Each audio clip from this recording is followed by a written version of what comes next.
வணக்கம். பல்லவர் காலத்தின் மாபெரும் படைப்பு. பல்லவ மன்னன் மகேந்திரவர்மன் பல திருப்பணிகளை செய்து வந்தான். பல காலமாகவே அவன் மனதில் ஒரு ஆசை இருந்து வந்தது. மண், மரம், செங்கல், சுண்ணாம்பு, உலோகம் ஏதுமின்றி ஒரு கோவில் எழுப்ப வேண்டும் என்பது அவன் மனதில் இருந்து கொண்டே இருந்தது.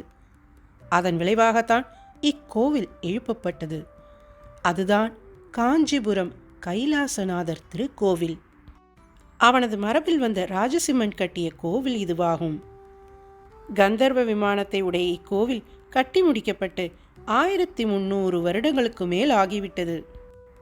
மன்னனின் பெயருக்கு ஏற்றாற்போல் இக்கோவிலை சிம்மங்களே தாங்கி நிற்பது போல் காட்சியளிக்கிறது. இக்கோவிலில் உள்ள சிற்பங்கள் சிற்பக்கலைக்கு உதாரணங்களாக உள்ளன. இங்குள்ள சிற்பங்கள் ஒருபுறம் சம்ஹார மூர்த்தங்களாகவும் மறுபுறம் அனுகிரக மூர்த்தங்களாகவும் அமைந்துள்ளன. இக்கோவில் வெளிப்பிரகாரம், உள்பிரகாரம், மூலவர் கட்டிடப் பகுதி என 3 பிரிவாக அமைந்துள்ளது. முதல் நுழைவு வாயில் கிழக்கு பார்த்த வண்ணமும், மூலவர் அறைக்கு செல்லும் வாயில் தெற்கு நோக்கியும் உள்ளது. மூலவருக்கு பின் சுவற்றில் ஈசன் ஏலவார் குழலியோடும் பாலகன் குமரனோடும் சோமாஸ்கந்தர் வடிவில் புடைப்புச் சிற்பமாக அருள்பாலிக்கிறார். இத்தலம் தேவார வைப்பு தலமாகும். இங்குள்ள மூலவர் கைலாசநாதர் என்றும் அம்பாள் காமாட்சி அம்மன் என்றும் அழைக்கப்படுவர். இங்குள்ள மூலவர் திருமேனி 16 பட்டை கொண்ட ஷோடசலிங்கமாகும். பளபளப்பான கருப்பு கல்லினால் ஆன இப்பெரிய திருமேனியை நாரத முனிவர் பூஜித்துள்ளார். இத்தலத்தில் திருமாலும் வழிபாடு செய்துள்ளார். இத்திருத்தலத்தின் கதை என்னவென்றால், ஒரு சமயம் காடவர் கோமான் என்ற பல்லவ மன்னன் கைலாசநாதர் கோவிலுக்கு குடமுழுக்கு செய்ய முடிவு செய்தான். குடமுழுக்குக்கான ஏற்பாடுகள் செய்யப்பட்டு குடமுழுக்குக்கு நாளும் குறித்தாகிவிட்டது. மன்னனின் கனவில் ஈசன் தோன்றி அதே தினத்தில் வேறொரு அடியார் தனது கோவிலுக்கு குடமுழுக்கு வைத்திருப்பதால் தன்னால் அன்று மன்னன் கட்டும் கோவிலுக்கு எழுந்தருள இயலாது என்றும் வேறொரு நாளில் குடமுழுக்கை வைத்துக் கொள்ளும்படியும் கூறினார்.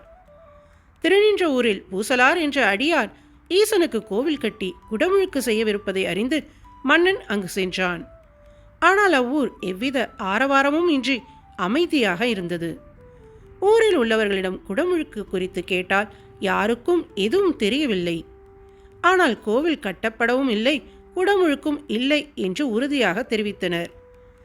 பூசலார் என்பவர் ஒரு மரத்தின் அடியில் அமர்ந்து ஈசன் நாமத்தை உச்சரிப்பதை கண்டான் மன்னன். கல்வி கேள்விகளில் சிறந்து விளங்கிய பூசலார் அறவழியில் பொருள் தேடி சிவனடியார்களுக்கு உதவினார். இவர் ஈசனுக்கு கோவில் கட்ட விருப்பம் கொண்டார். பணவசதி இல்லாத இவர் தன் உள்ளத்திலேயே சிவபெருமானுக்கு கோவிலை கட்டலாம் என்று முடிவு எடுத்தார்.